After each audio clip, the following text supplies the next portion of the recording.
Bueno, muchas gracias por venir otra vez a un miércoles del Gran Continent. Hoy vamos a debatir sobre políticas de desarrollo y las nuevas cooperaciones geoestratégicas de la Unión Europea. Y antes de empezar, antes de introducir un poco más el tema y las preguntas, me gustaría presentar a nuestro panel de 10 que nos acompañará hoy. En primer lugar, tenemos Eva Del Hoyo, Directora General de Políticas de Desarrollo Sostenibles en la Secretaría de Estado de Cooperación Internacional del Ministerio de Asuntos Exteriores, Unión Europea y Cooperación. También nos acompaña Tobias Jung Altroge, Director de Estrategia y Comunicación de la FIAP y coautor del artículo que podéis acceder en el Gran Continent, Construir las cooperaciones geoestratégicas de la Unión. Y en tercer lugar tenemos a Marisa Ramos, profesora de Ciencia Política y de la Administración en la Universidad Complutense de Madrid. Antes de empezar con el debate en sí, me gustaría ceder la palabra a Tobias para que nos pudiera explicar las grandes líneas de su artículo. Muchas gracias, Julia.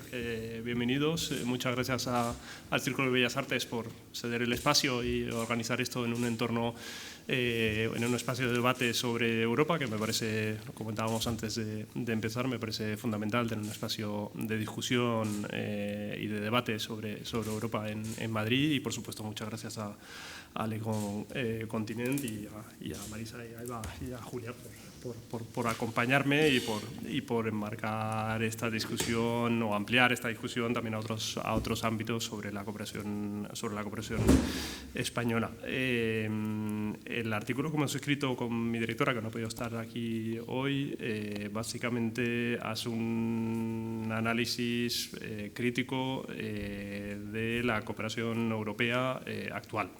Entonces, lo que intentamos es un poco explicar de dónde venimos en el marco financiero plurianual de la Unión Europea anterior y dónde estamos ahora mismo con el marco financiero actual y las nuevas tendencias o prioridades que han ido emanando a lo largo de los últimos meses o años, y es un ejercicio vivo, muy apasionante, o al menos a mí personalmente me apasiona mucho.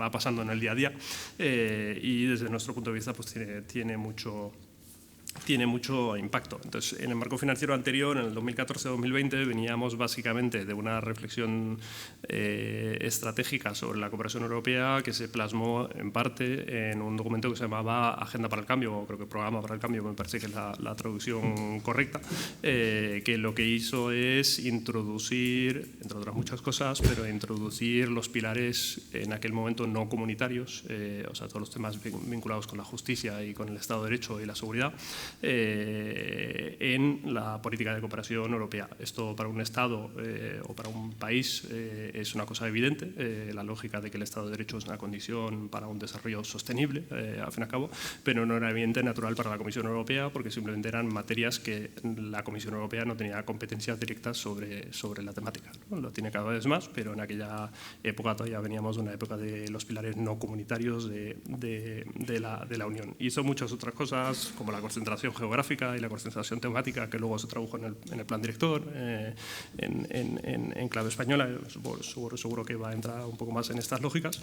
Entonces, ahora estamos en un nuevo marco financiero plurianual de la Unión Europea, el 2021-2027, en el que la política de cooperación al desarrollo y la política de cooperación internacional está marcada por varios elementos fundamentales: la Agenda 2030 a nivel global, por supuesto, el nuevo Consenso Europeo de Desarrollo del año 2017 y la respuesta, aparte de las cosas que se hicieron mal en el marco financiero anterior, en particular la superación de la graduación, o sea, la respuesta, digamos, a la concentración geográfica que se llevó a cabo en la fase presupuestaria anterior. Entró la nueva comisión, la actual Comisión bajo Ursula von der Leyen, marcó una serie de prioridades geopolíticas, 6 en concreto, a nivel de la proyección de la Unión Europea a nivel internacional, y a la par se cambió la lógica de funcionamiento del servicio de la Comisión Europea que se encarga de la cooperación y el desarrollo,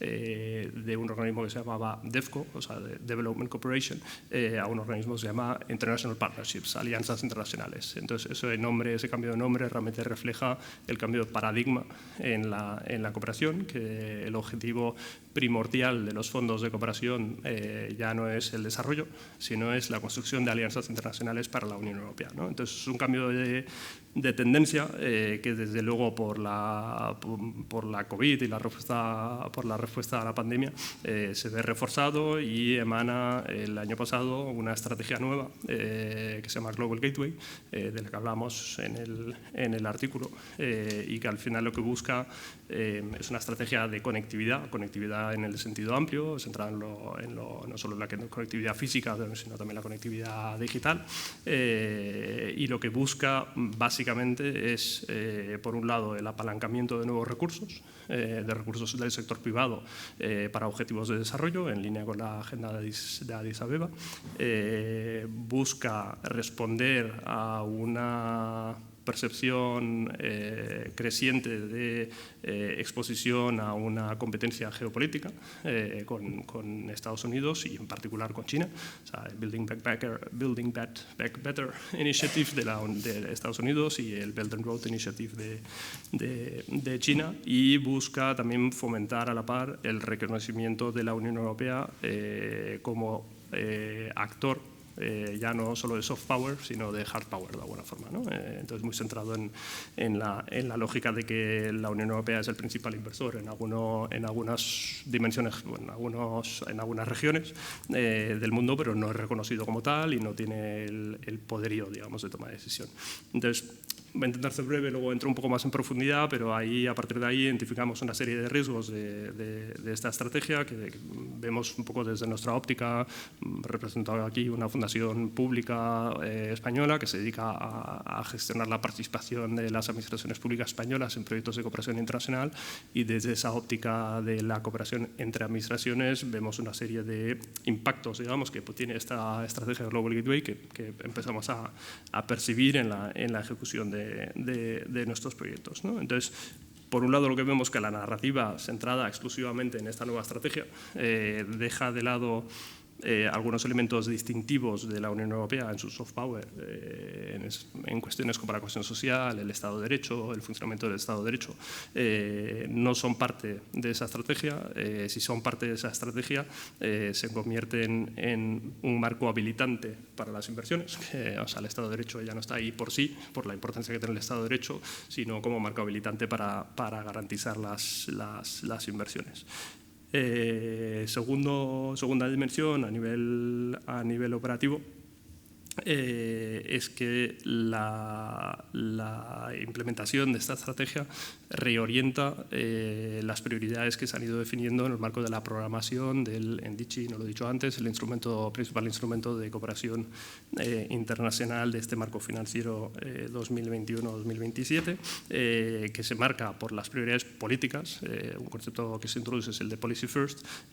Aquí vemos que gradualmente nos vamos arrastrando a una lógica más de investment first antes que policy en la práctica, y eso lleva a la desviación de los recursos escasos que hay de cooperación en materias básicas como el Estado de Derecho, de alguna forma hacia objetivos nuevos más vinculados con las inversiones, ¿no? Entonces, para mí un caso paradigmático de alguna forma es la situación de Brasil, que lo que hemos vivido recientemente después de la toma de posesión de Lula y la revolución que ha habido en Brasil, o el intento atisbo de revolución que ha habido en Brasil.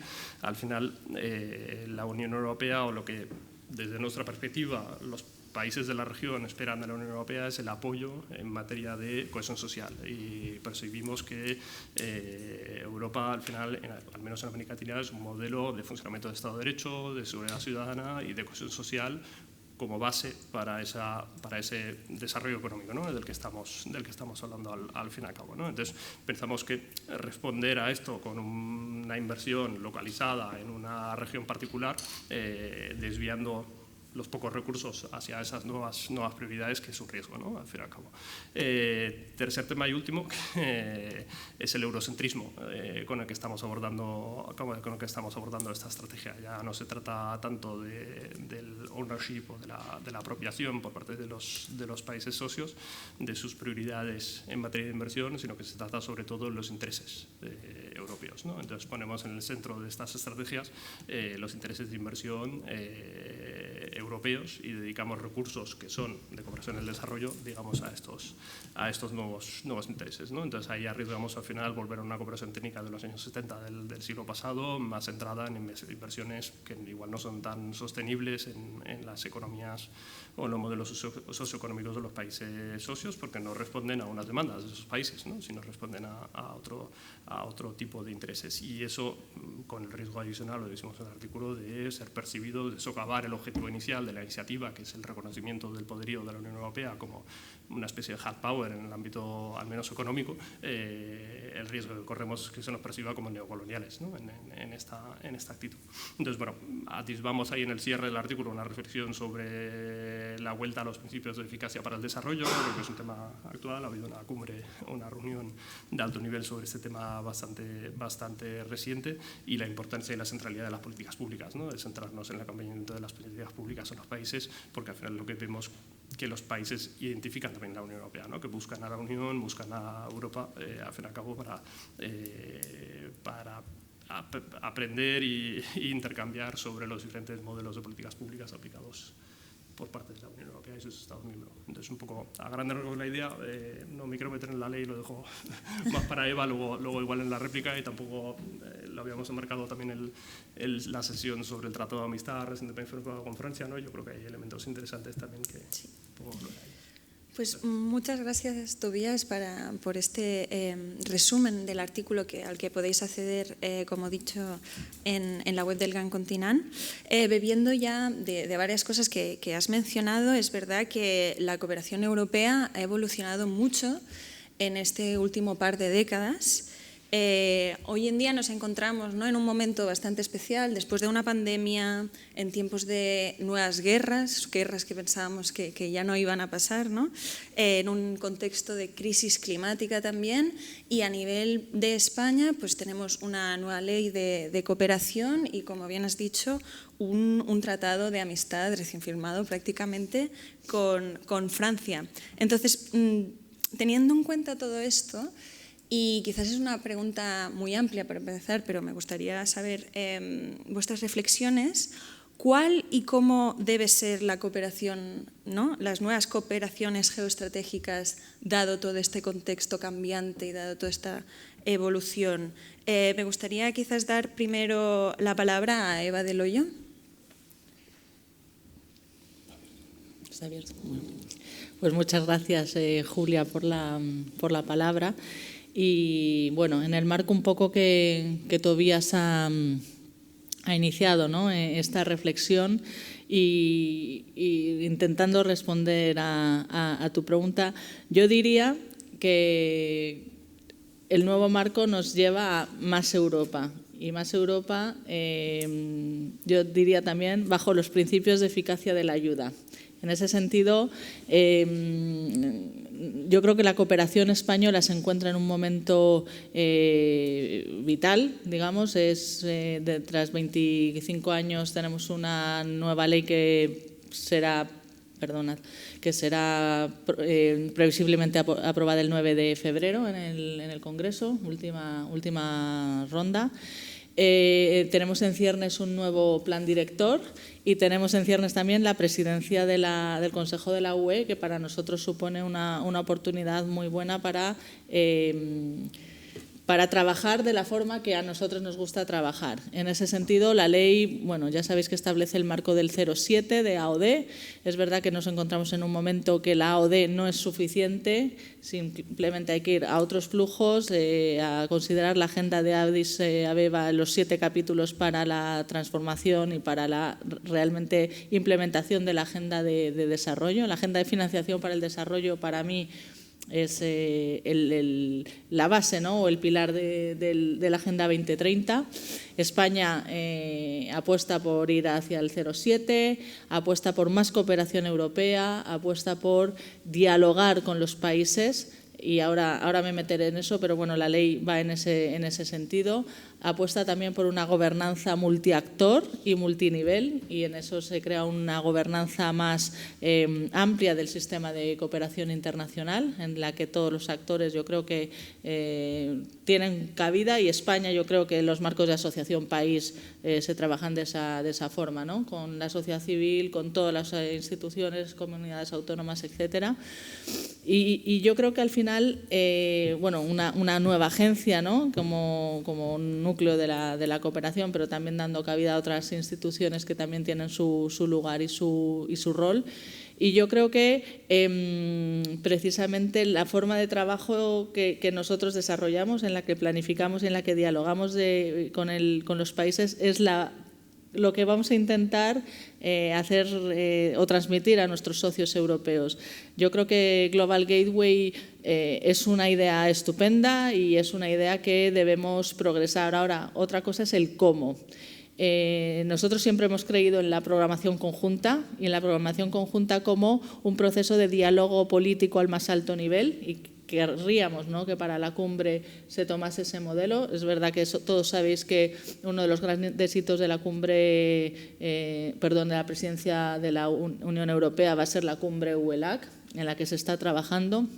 Y nuestra idea sería un diálogo político con los socios, una alianza de verdad al más alto nivel con Latinoamérica, y de ahí que salgan una serie de líneas de trabajo acordadas por ambas regiones y por todos los países, y de ahí una serie de instrumentos que parte será un paquete de inversiones y parte será otro tipo de instrumentos, leyes, regulaciones, programas ya de cooperación, etcétera. Quiero decir que la oferta debe ser amplia. Y en ese sentido yo creo que el plan director va a apostar por que lo que va a hacer el plan director va a ser concretar más la ley. La ley, evidentemente, si tiene visos de durar otros 25 años, pues hay cosas que no puede concretar tanto, pero yo creo que la ley va a apostar por esta triple transición y no doble, ¿no?, como en Europa. La verdad que oímos mucho transición verde y transición digital. Sí, pero también la transición social, y la transición social incluye educación, salud, y luego sobre la base de esto, y esto sí que lo hemos puesto en nuestras prioridades de la UE, la base del Estado de Derecho, instituciones sólidas, que yo creo que es la base transversal para que todo esto funcione. Entonces, yo creo que con la UE tenemos que trabajar, por supuesto la ley, de hecho tiene un artículo que dice que tenemos que ser más cooperación europea, y la cooperación europea queremos también que se parezca en lo que creemos que es bueno de la cooperación española a la cooperación española. Y eso pasa, yo creo, que por la agenda de eficacia, diálogo con el país socio, orientación a resultados de desarrollo, trabajo con sistemas del país y no duplicar. Quiero decir que integrarse y tratar al socio como en una verdadera alianza. Y yo creo que, bueno, ese es el marco en el que nos vamos a mover el próximo año. Muchas gracias, Eva. Le paso la palabra a Marisa. Vale. Bueno, pues muchas gracias por invitarme, por pensar que puedo decir algo después de las palabras de Eva y de Tobías, que están mucho más metidos en lo que se está cociendo en estos momentos en temas de cooperación europea y española. Yo me parece que como algunos elementos para reflexión, ¿no? Yo creo que tenemos algunos temas sobre los que ya quizá podemos avanzar porque quizá ya hay un cierto consenso, ¿no? Digamos, hay un consenso en torno a digamos, el momento político, el escenario político, internacional, político, social, etcétera. Es un escenario muy propicio para que se esté dando lo que se está dando ya, que es un nuevo rol de la Unión Europea a nivel internacional, basado en ese reposicionamiento del que hablaba Tobías, y que fundamentalmente se centra en, digamos, o se motiva por razones de tipo geoestratégico, ese escenario multipolar donde la Unión Europea necesita o requiere elevar su rol internacional y por una constatación también de que algunos de los desafíos que centran la agenda europea son desafíos internacionales globales, por lo cual necesita también digamos, cooperaciones estratégicas con otras regiones, especialmente, por ejemplo, con América Latina.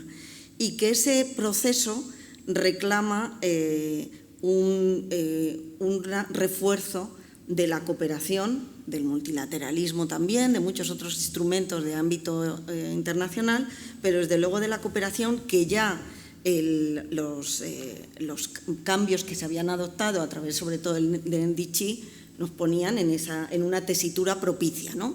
Y ahí es donde yo creo que hay otro elemento que también parecía que sobre el cual ya no había necesidad de seguir discutiendo mucho, pues que esa nueva cooperación se basaba en algunas transformaciones muy relevantes, también lo comentaba Tobías, ¿no? Es decir, el tema de pasar del modelo vertical al modelo horizontal, de la idea de alianzas, el propio nombre del INPA lo refleja, asumir, digamos, como prioridades desafíos que son compartidos, que son globales y que también afectan en el ámbito de a los propios países de la Unión Europea, a los propios países europeos. Asumir el diálogo como instrumento de acción, también era algo ya parecía suficientemente, digamos, conseguido. La combinación de instrumentos, no entro más en tema de cuál va primero, cuál va después, simplemente combinación de instrumentos como de alguna manera superar rigideces y compartimentos estancos propios de otras etapas anteriores y que por tanto iría y todo ello apoyado en lo que también estaba comentando Tobías, ¿no? Es decir, en modelos o en valores que definen, que son genuinos de la propia Europa, ¿no? Como es la cohesión social, el Estado de Derecho, todo lo que en el artículo se refleja también.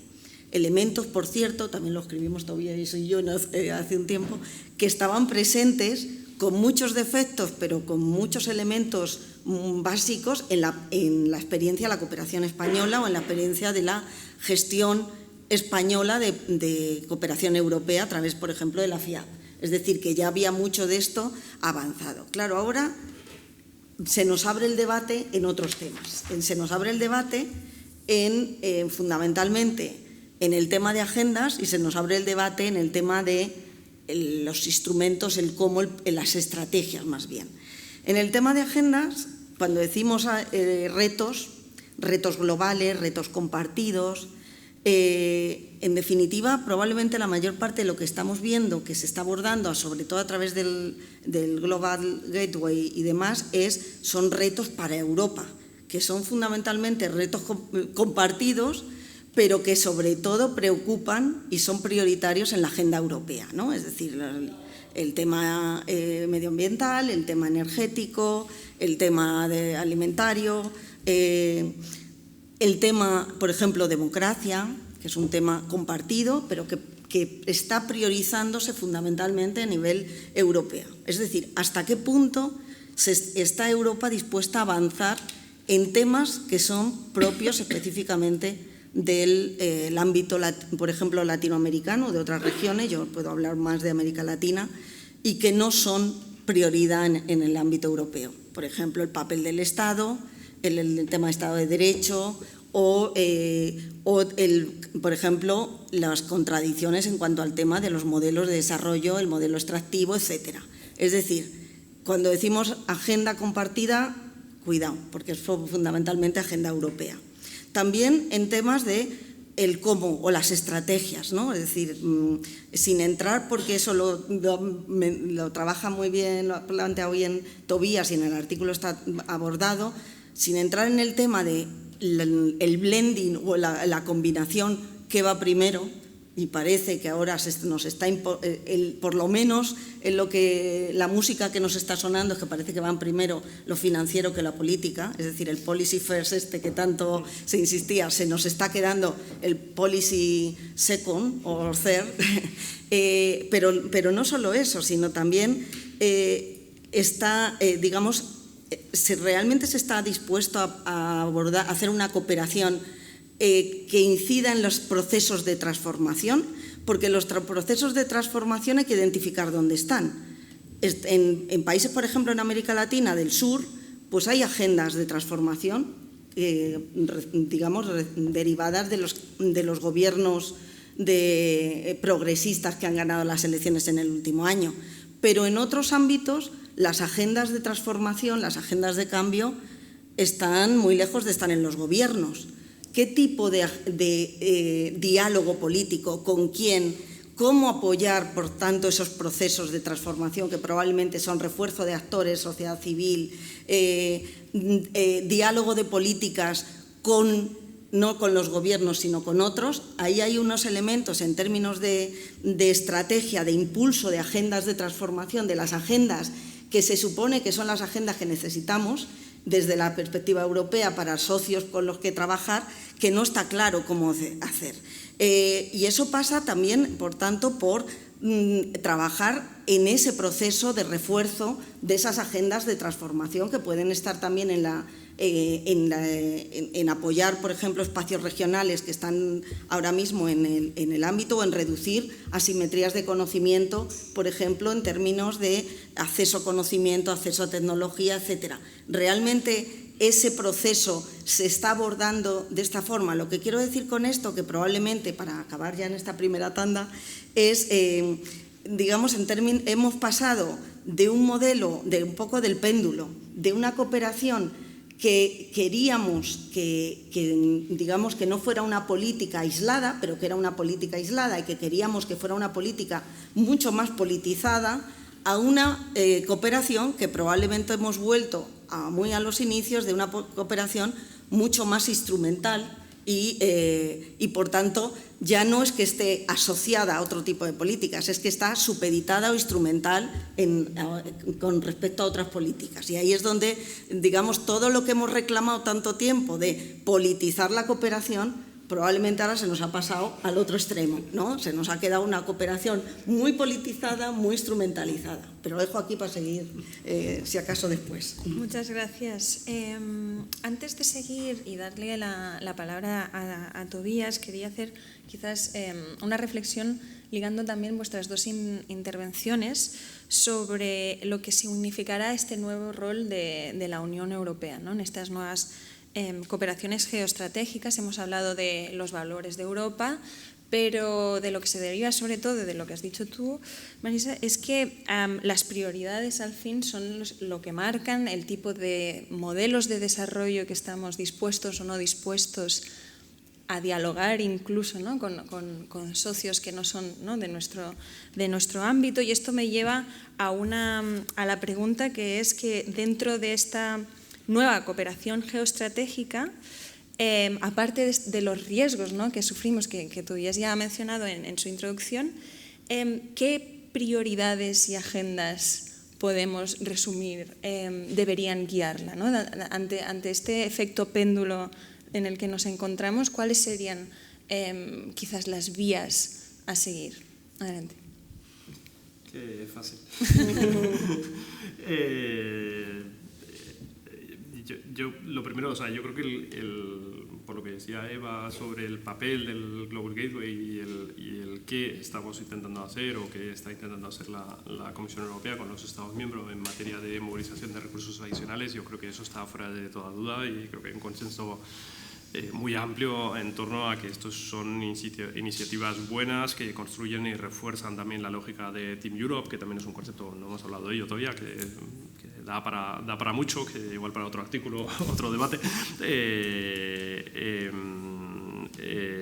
Entonces yo creo que con eso, lo dicho, creo que hay un consenso bastante amplio. El debate, y por donde hemos ido también con el artículo, está más centrado en el cómo.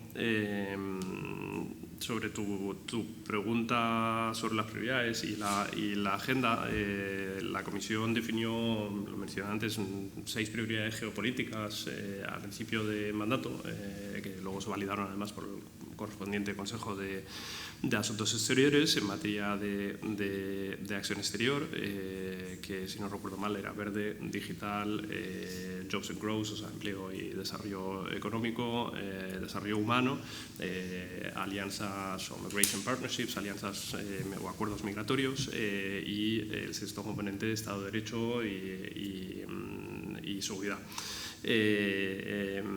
Esas 6 prioridades han sido validadas por el Consejo, con lo que yo creo que también hay un acuerdo sobre esas materias. Lo que pasa que esa nueva narrativa, de alguna forma, del WBI nos está arrastrando, digamos, a concentrarnos formalmente en 4 de los ámbitos, pero muy fuertemente en 2, que es la alianza digital y la alianza verde, ¿no? Entonces, como decía Eva, yo creo que desde luego la cooperación española tiene un elemento social y de fortalecimiento del Estado de Derecho tradicional, clásico, y toda la vida se ha trabajado en este ámbito desde los diferentes actores. Eso es un elemento distintivo, creo, de la cooperación española y también de la cooperación europea, y creo que lo que estamos intentando es hacerle llamar la atención sobre esa dimensión, ¿no? Entonces esperamos que también la presidencia, pues en ese sentido, es un llamado de atención a reforzar, ¿no? O retomar, digamos, esa agenda más vinculada con la cooperación tradicional o con el soft power y con lo que representa la Unión Europea, y no centrarnos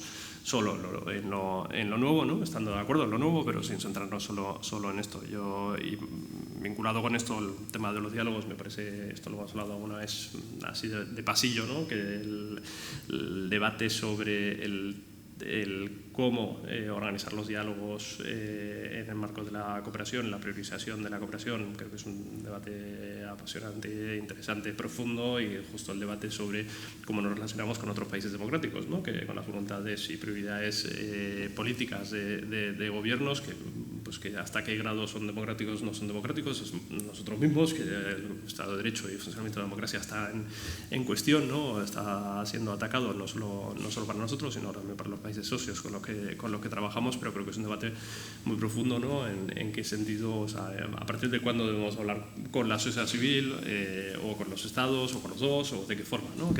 Como cooperación. Entonces yo creo que ahí, volviendo a lo que mencionabas tú, los maps son una referencia, creo yo, en la forma que se articulan estos maps, y lo bueno que tienen es que al final tenemos una enorme, a pesar de nuestras diferencias y las cuestiones extractivas y todas estas cosas, pero sí que tenemos una enorme agenda común, que es la Agenda 2030, y la Agenda 2030 le queda poco, pero la Agenda 2030 está ahí y es un acervo común y compartido, ¿no? Y en particular con América Latina, que fueron los impulsores o fuertes impulsores de esta agenda, ¿no? Entonces yo creo que ahí tenemos un acervo enorme de agendas positivas y agendas comunes que compartimos a ambos lados del Atlántico. Volviendo un poco a la ley, aparte de todo lo que ha dicho Eva y la parte fundamental, que es el dinero, al final la parte europea, que creo que es muy, muy europea esta ley, en el sentido de que refleja muy claramente que somos parte de un sistema europeo de cooperación que está en construcción, pero ahí está, ¿no? Y este debate, digamos, es parte de ello.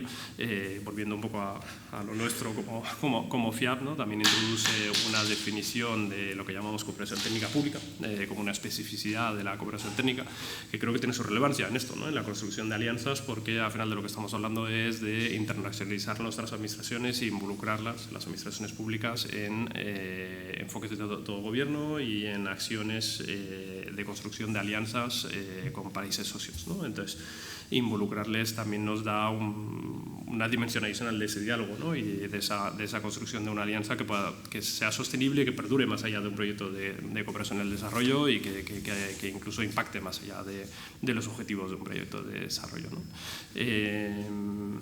Y último punto por mi parte en esta ronda, sobre el Tratado de Amistad firmado con Francia. Hay un montón de temas. Es evidente la cercanía y la fuerte alianza entre las administraciones públicas en diferentes materias, que desde lo social hasta la seguridad hasta la justicia, ¿no? La cooperación jurídica entre Francia y España creo que es ejemplar y en materia policial más de lo mismo, y en otros ámbitos también, por supuesto, ¿no? En lo social. Se incluye en materia de cooperación al desarrollo, en particular, un compromiso de reforzar el trabajo conjunto en lógica Team Europe, en esas iniciativas Equipo Europa, y el trabajo conjunto en las redes europeas de cooperación. Nosotros tenemos actualmente como FIAP la presidencial de una red de cooperación técnica a nivel europeo. A la ESID va a asumir pronto la presidencia durante la presidencia europea, durante la presidencia del Consejo por parte de España. La ESID va a asumir la presidencia de una red de agencias de cooperación financiera. Entonces yo creo que ahí hay esa alianza, digamos, que hay a nivel de las administraciones públicas, se traduce en organizaciones y acciones conjuntas, ¿no? de los operadores de cooperación, al fin y al cabo, ¿no? De las agencias de cooperación y de los operadores en el marco europeo en esas redes, y en el marco de los países socios en el marco de iniciativas conjuntas de Team Europe, ¿no? Y ahí hay un amplio espectro de acciones que nosotros llevamos con Francia y con nuestros socios franceses, que se traducen al final de este tratado de amistad en cuestiones operativas.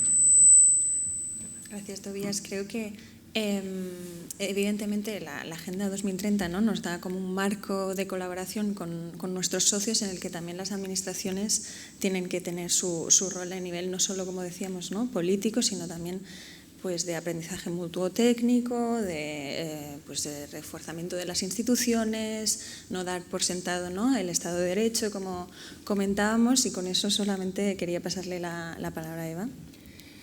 Bueno, yo, por empezar por el último punto sobre el tratado de amistad entre Francia y España, y ¿no? ahondando en lo que decía Tobías sobre la participación en misiones conjuntas de Team Europe, yo me voy precisamente propuesto por Francia, ¿no? liderado por Francia, una misión la semana que viene a Níger, con la Secretaria de Estado de Cooperación, Cultura y International Partnerships, que ellos ya lo han incorporado en el nombre de su Secretaría de Estado.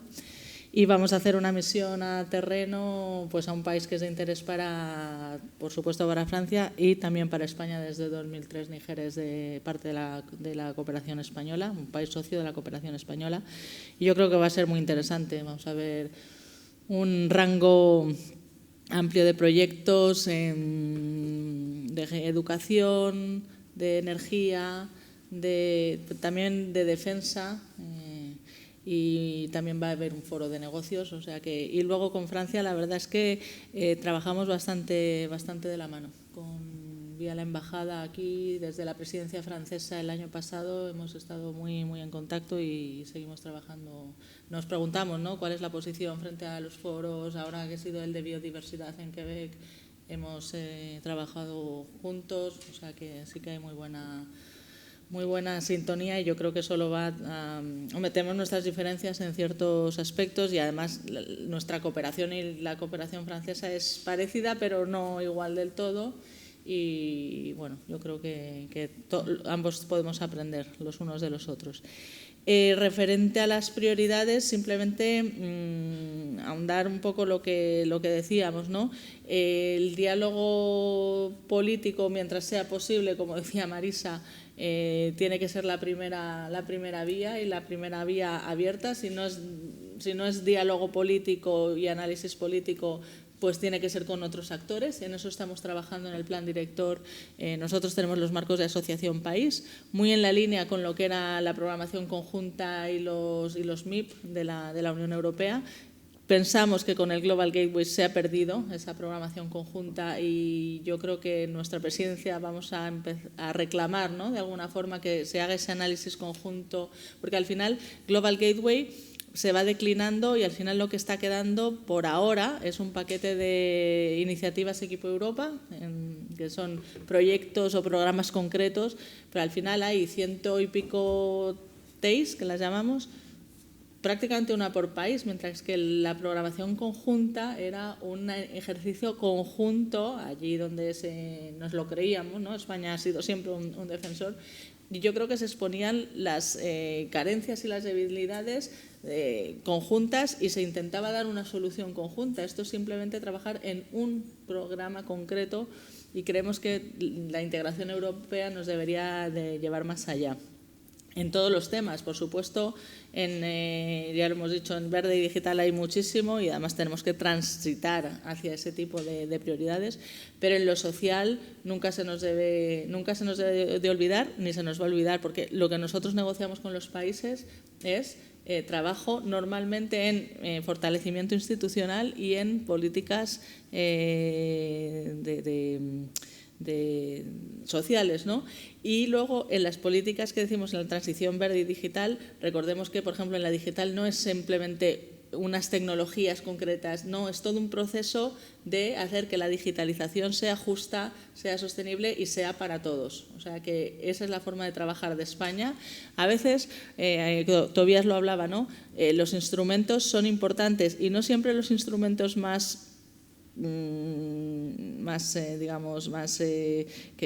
mayor inversión son los de mayor impacto. Muchas veces el diálogo entre administraciones da unos resultados muchísimo más profundos que lo que es una inversión fuerte. O sea, que quiero decir que, de hecho, España, ¿no?, en la década un poco de la crisis ha tirado mucho, ¿no?, de diálogo entre administraciones, de asistencias técnicas, y yo creo que eso tiene un papel de vínculo muy fuerte. Yo creo que ese es nuestro papel en Europa, ¿no? Seguir creyendo en la agenda de eficacia del desarrollo, que no solo no está muerta, sino que es que todo lo de ese 17 habla de eficacia del desarrollo.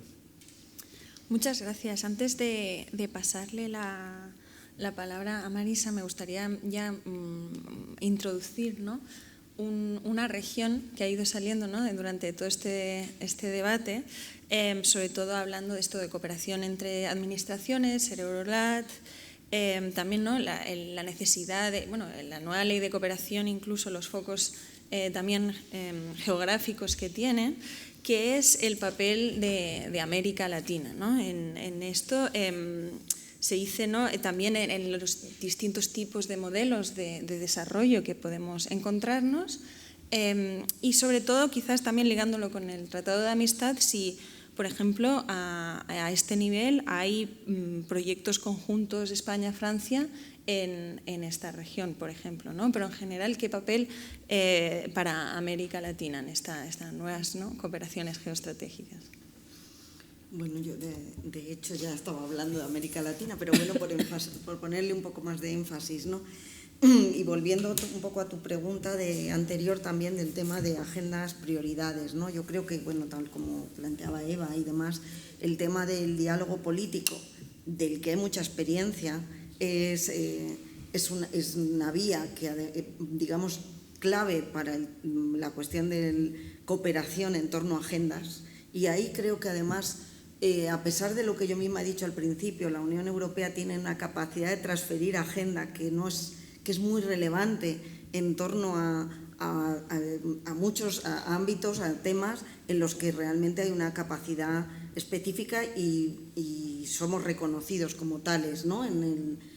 Por ejemplo, en el contexto latinoamericano, el tema verde o el tema social, ¿no?, por ejemplo, ¿no? Entonces, ahí creo que la cuestión del diálogo en torno a agendas es clave, venía siendo clave y tiene que seguir siendo clave, pero en torno a un diálogo horizontal en el que se pueden efectivamente compartir prioridades, situar problemáticas y trabajar en torno a ellas, pero por supuesto sin olvidar lo que son los principales retos, sobre todo en América Latina, como es la desigualdad, el tema social que ya decían antes Eva y Tobías, pero sin olvidar que la parte del diálogo del diálogo en torno a prioridades, agendas, es solo una parte, quizá, como hemos hablado mil veces, ¿no?, una parte la más sencilla, no vamos a decir que sea sencilla, pero es la más fácil.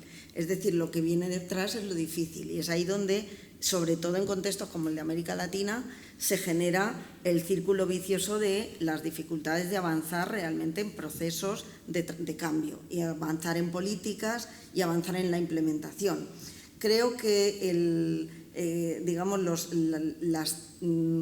acompañamiento técnico es un acompañamiento del que hay que aprender mucho, del que es donde menos dificultades hay en términos de cooperación. Creo que donde están realmente las dificultades es en transformaciones mucho más estratégicas que pongan, que den continuidad a los procesos, que den continuidad a las políticas, que lleven a cabo procesos realmente de cambio y no simplemente de situar ciertos temas y de establecer un diálogo en torno a ciertos temas sin mayor continuidad. Hay unas enormes diferencias, pero bueno, este es un debate viejo y un debate sobre el que hay que seguir trabajando, que es el cómo trabajar en términos de prioridades, pero también cómo avanzar en los procesos de implementación en los que, como insisto, hay mucha experiencia acumulada sobre la cual hay que seguir trabajando y avanzando, ¿no? Muchas gracias. Sí que os voy a pedir, tanto a Tobías como a Eva, que nos ciñamos un poco a nivel de tiempo para dejar también unos minutos para preguntas del público, pero te paso ahora la palabra a Tobías. Yo creo que sobre esta parte, bueno, Marisa tiene muchísima experiencia en trabajar sobre procesos de reforma de políticas públicas en América Latina y con América Latina. Entonces, yo creo que sobre esto poco que añadir, volviendo un poco a la reflexión anterior y en cuanto a prioridades, yo creo que es evidente la priorización de América Latina en la presidencia española de la Unión Europea. Evidentemente, no se va a trabajar solo sobre América Latina, pero es una prioridad absoluta, y la ambición de tener la cumbre a celebrar en julio entre la Unión Europea y América Latina es reflejo de ello, ¿no? Yo, desde el punto de vista de la cooperación, muchas dimensiones, ¿no?, en la cumbre, los acuerdos comerciales y todas estas cosas que no hemos entrado, ¿no? Pero desde el punto de vista de la cooperación y desde nuestra óptica, la oportunidad de la cumbre también es que cae en una fase incipiente del midterm review de los instrumentos financieros de la Unión Europea.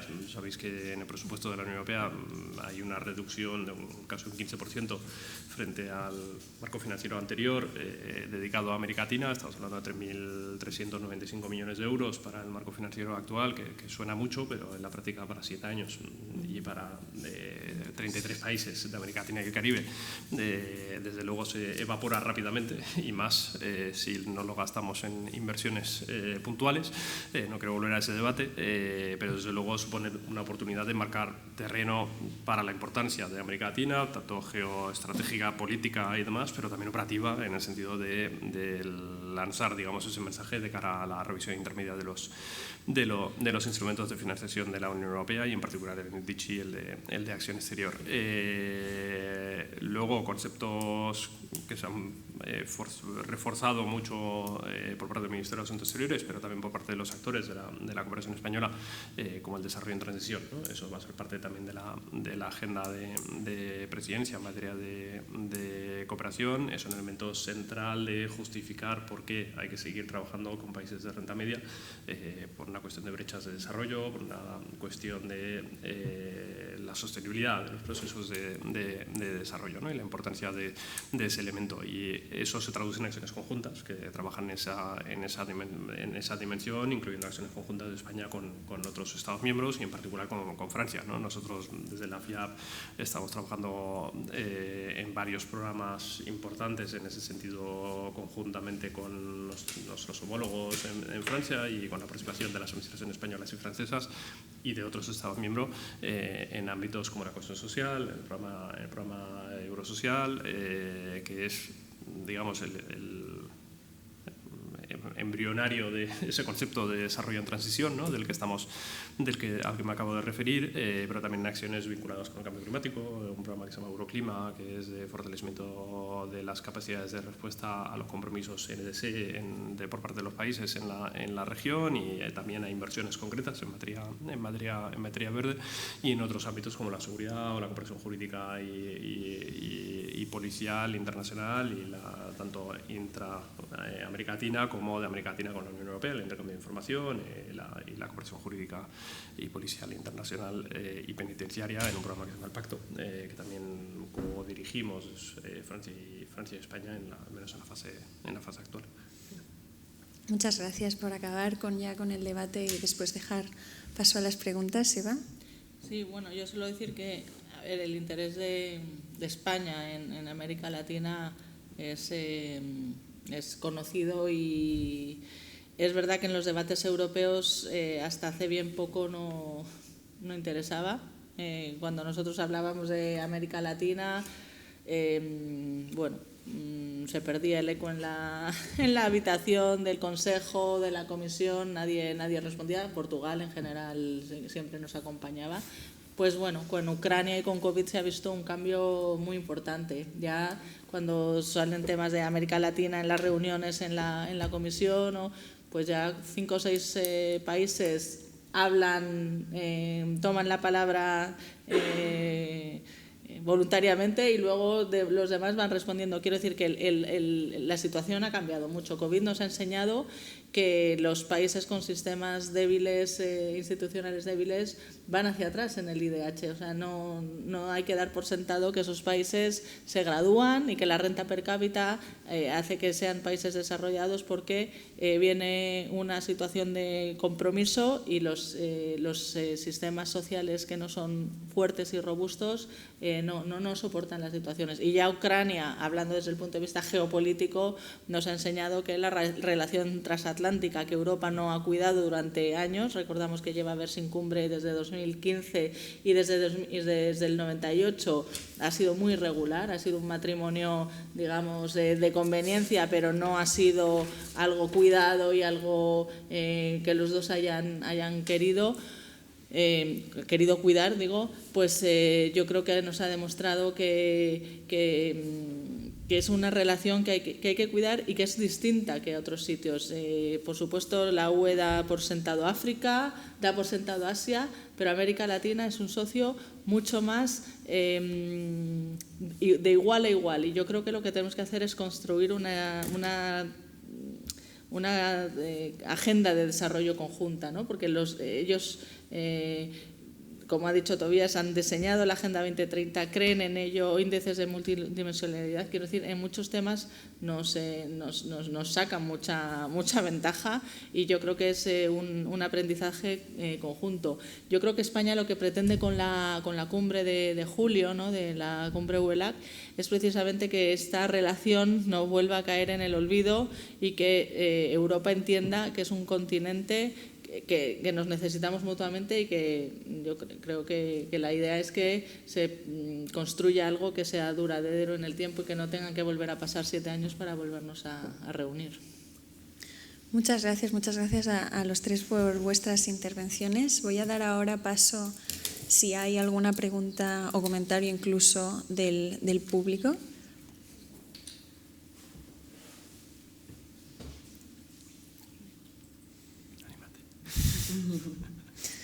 Si no, no pasa nada. Sí, tenemos una pregunta. Genial. Voy a aprovechar el privilegio que supone no estar representando a ninguna institución y poder decir las cosas sin tener tanto cuidado, porque aquí se han dicho muchas cosas, pero se han dicho de una forma muy educada, de alguna manera, y se está defendiendo algunas cosas. Por ir al grano, yo creo que el Global Gateway se está comiendo todo lo que es la acción exterior de la Unión Europea.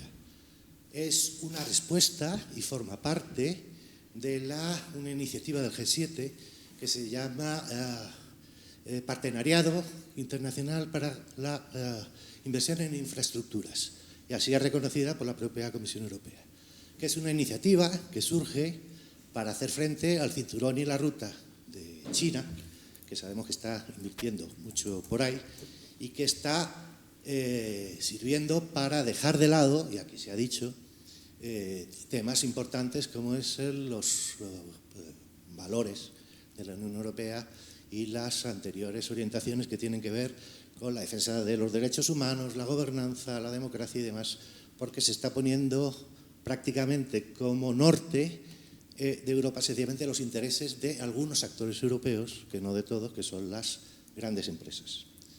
El Global Gateway está dirigido a promover las inversiones y las exportaciones de los actores europeos, las grandes empresas en el mundo. Ese es mi punto de vista. Y ahí se ha dejado fuera, a pesar de lo que se ha dicho, yo creo, toda la agenda de eficacia de la ayuda se está cayendo. toda la idea de horizontalidad se está cayendo, se están tratando de imponer los intereses españoles puros y duros. Todo esto es matizable, pero como digo, yo quiero dar mi opinión. Entonces, como yo ya tengo una edad, todo esto que se vende como una cosa muy nueva es en realidad cosa que hemos vivido algunos hace tiempo.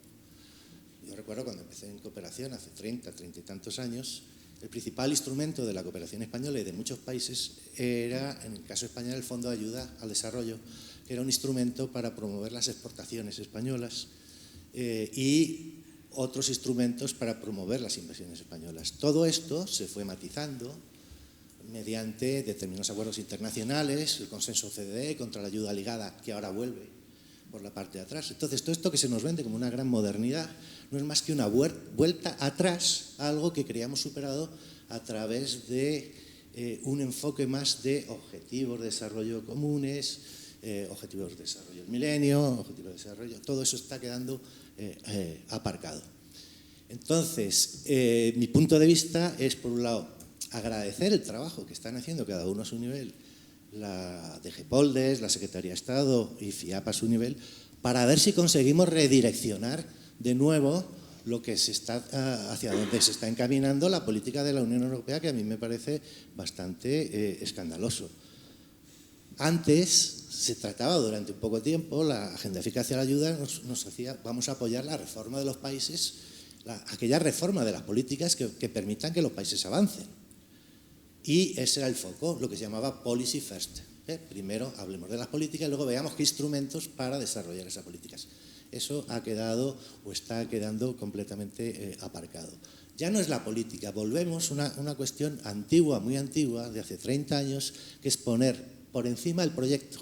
Es decir, identifiquemos un proyecto de inversión y a partir de ahí luego buscamos si lo encajamos en alguna política de desarrollo del país. Pero lo que importa es tener identificado un proyecto y no solo eso, sino que con fondos públicos se financien los estudios de prefactibilidad, la garantía por si el proyecto no va bien, ese tipo de cosas. Entonces, toda esta modernidad que se nos vende en realidad es una marcha atrás bastante fuerte y dolorosa para algunos, que hemos visto como, por ejemplo, en España, todo eso, después de muchas batallas, se fue convirtiendo en una cooperación de mucha más calidad que la que nos quiere llevar eso. Entonces, agradecer el esfuerzo y aprovechar la importancia que es la cumbre y la presidencia española para ver si conseguimos recuperar algunas cosas, aunque el empujón es muy fuerte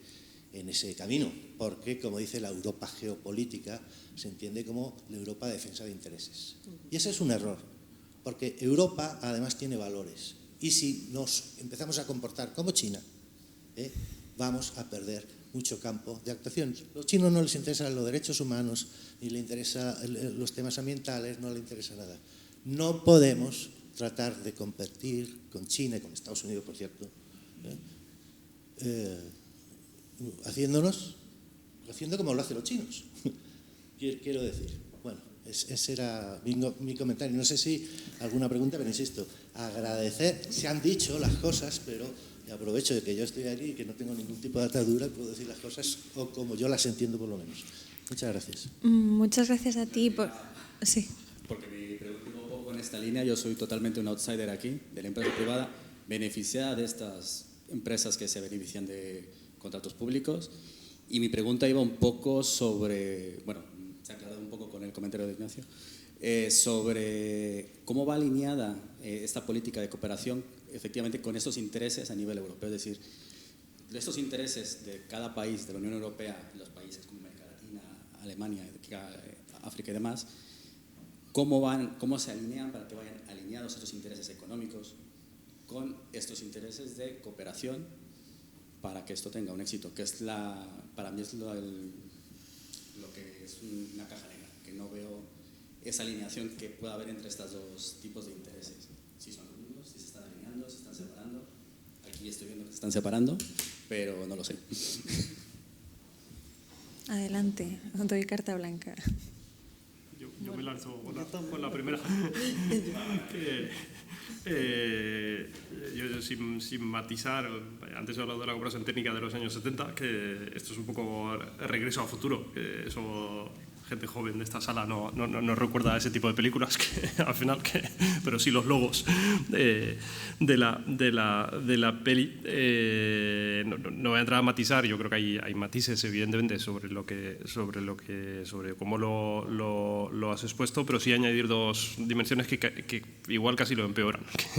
Uno es una cierta percepción que no es muy objetiva y es un comentario personal y no institucional, pero que desde el mundo de las empresas no necesariamente se está esperando esto de la cooperación, no responde necesariamente a una demanda del sector privado europeo que la cooperación al desarrollo se dedique a intentar construir grandes proyectos de inversión, cuando el sector privado europeo pues ya tiene mucho bagaje y experiencia en materia de inversión en los países con los que estamos trabajando y muy en particular en América Latina, si hablamos del sector privado español, sino que esperan de la cooperación que fortalezcamos el Estado de Derecho y el funcionamiento del Estado de Derecho y la fiabilidad y el marco regulatorio, ¿no?, de los países, y que ayudemos a construir conjuntamente marcos más cercanos o marcos más homologables entre los países socios y los Estados miembros de la Unión Europea. Y la segunda es, un poco ahondando en lo que estabas diciendo, que si la narrativa se centra en una cuestión más vinculada con la competencia geopolítica con otros actores, China y Estados Unidos en particular, no estamos hablando de lo que nos une, sino que estamos mirando de reojo a China en vez de hablar de lo que nos une, ¿no? Y desde luego con América Latina nos une mucho. Nosotros siempre decimos que es la vecindad, sabéis que existe una política europea de vecindad, pues América Latina es la vecindad más cercana a la Unión Europea en todas las dimensiones, salvo la geográfica, y muy en particular en los valores, ¿no?, en la agenda de valores y en esa agenda 2030 de la que he hablado y demás, ¿no? Entonces, por mucho que hay diferencias evidentes, que al final compartimos mucho más con América Latina que con muchas otras regiones del mundo desde la Unión Europea, ¿no? Entonces, deberíamos estar mucho más centrados en eso, en la agenda positiva y en lo que nos une, que intentar mirar a ver cómo competimos a costa o en, no va a ser a costa, retiro a costa, pero en América Latina con otros actores geopolíticos en nuestra percepción de que debemos competir con ellos con los mismos mecanismos que aplican ellos, ¿no? Gracias, Tobías. Sí, Marisa, te doy la palabra, lo intentaremos reducir porque nos pasamos un poco ya, bueno, pero sí, adelante. Si no. Sí, yo, bueno, precisamente, que a lo mejor más sutil, pero sí un poco también esa idea, ¿no? Es decir, cómo estamos cayendo en el riesgo de volver a una cooperación instrumentalizada o ligada, o como le queramos decir, ¿no? Lo que pasa es que ese riesgo viene de una parte, que es lo que estamos viendo por el Global Gateway y demás. Que esa parte se puede, un poco lo señalaba también ahora Tobías, pero adicionalmente voy a decir algún otro tema. Esa parte se puede ver, digamos, amortiguada esa tendencia, por una parte por algunos países europeos, y espero que ahí España tenga algo que decir, y tenga algo que decir en el marco de la presidencia, donde por una vez deberemos sacar pecho. Es decir, porque si para hablar de este tema, para hablar de esta cooperación y para hablar con América Latina, pues no todos los países europeos somos iguales, y por tanto, pues creo que ahí reclamar también digamos, esa orientación hacia una cooperación basada en otros elementos como los valores, etcétera, como la cooperación técnica, como todo lo que, en buena medida, el diálogo que estábamos hablando con los países, etcétera, es clave. Pero el elemento fundamental me parece que es, sobre todo pensando en América Latina, es que los países de América Latina también tienen una capacidad de marcar su propia agenda en la relación, que va a ser muy distinta probablemente a este planteamiento, porque dudo que nos perciban como un socio especialmente relevante en esta materia. Es decir, si competimos en temas comerciales, no vamos a competir con China, no nos van a preferir. Es decir, realmente digamos, el valor que tenemos para los latinoamericanos está en otro ámbito. He visto precisamente hace 2 días en Casa de América cómo nos perciben, y lo último que nos perciben es como un socio a nivel comercial. Obviamente nos perciben a nivel normativo, a nivel social, etcétera. Entonces, precisamente en esa lógica creo que hay mucho margen para, por lo menos, amortiguar esa tendencia o centrar un poquito esa tendencia. Voy a verlo más en positivo que tal como lo estás planteando tú, creo. Pero bueno, lo dejo aquí. No, muchísimas gracias también por, está bien acabar con una reflexión Solo crítica. Eva, ¿sí? Un minuto. Yo creo que una parte es que nosotros nos alineamos con los planes nacionales de desarrollo, no con los planes nacionales de inversiones. Otra cosa es que estos dos deberían estar coordinados y hablados, pero nuestra tradición es que nosotros nos alineamos con resultados de desarrollo del país. Ahora enfocados a la Agenda 2030, sí que veo que Europa está mirando a los planes nacionales de inversiones y no a los planes nacionales de desarrollo.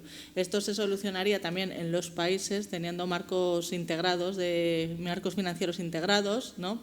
Marcos presupuestarios, igual que se está haciendo ahora con el plan de transición y resiliencia, que se refleja en los presupuestos generales del Estado con criterios de desarrollo, pues lo mismo. Ayudar a los países a hacer presupuestos con objetivos de desarrollo. Lo que llamamos economía de impacto, pues política de impacto, presupuestos de impacto, en mi opinión.